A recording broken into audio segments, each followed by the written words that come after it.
भैया हम सतेंद्र संवरिया रुआ सब तमाम श्रोता के पैर छू के प्रणाम करतनी। एगो ऐसा सच्चा घटना के बारे में बतावे जा रहल बानी जौन की साँचों में दिल दहला देवे वाला बा।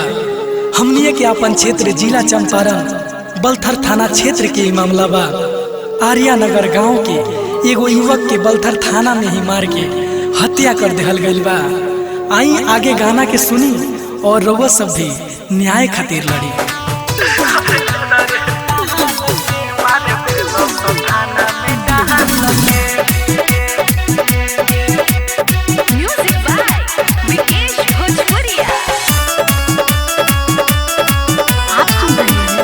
सतेंद्र संवरिया की आवाज भइल बाटे बलथर में कांडे एगो भारी, पुलिस पारा शासनी है करे रंगादारी।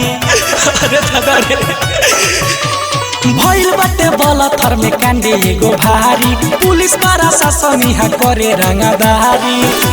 उहे जरवल सयपना गाड़ी में अखबार के जिला चंपारण के लाल के मार देलो सो थाना में डाल के। अरे यहाँ नगर के लाल के मर्डर कइलो सो थाना में डाल के।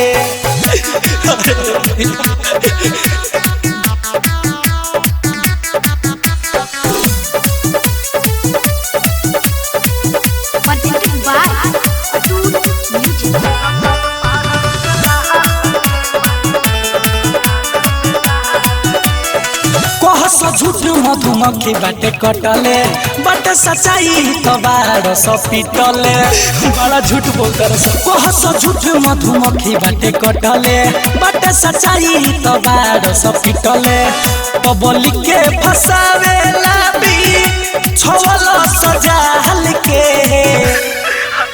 जिला चंपारण के लाल के मार देलो थाना में डाल के। अरे नगर के लाल के मर्डर कइलो थाना में डाल के। आप सुन रहे हैं सतेंद्र संवरिया की आवाज।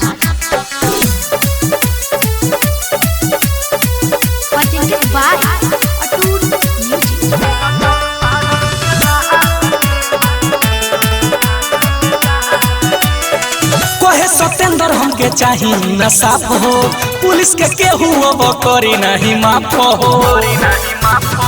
कहेला भोला हमके चाही न साफ हो, पुलिस के केहू अब करी नहीं माफ हो। जान गइल बाट धर्म राज एकनी के चाल के जिला चंपारण के लाल के मार देलो थाना में डाल के। अरे नगर के लाल के मर्डर कइलो थाना में डाल। भइल बाटे बलथर में कांडे एगो भारी, पुलिस पारा शासनी है करे रंगादारी।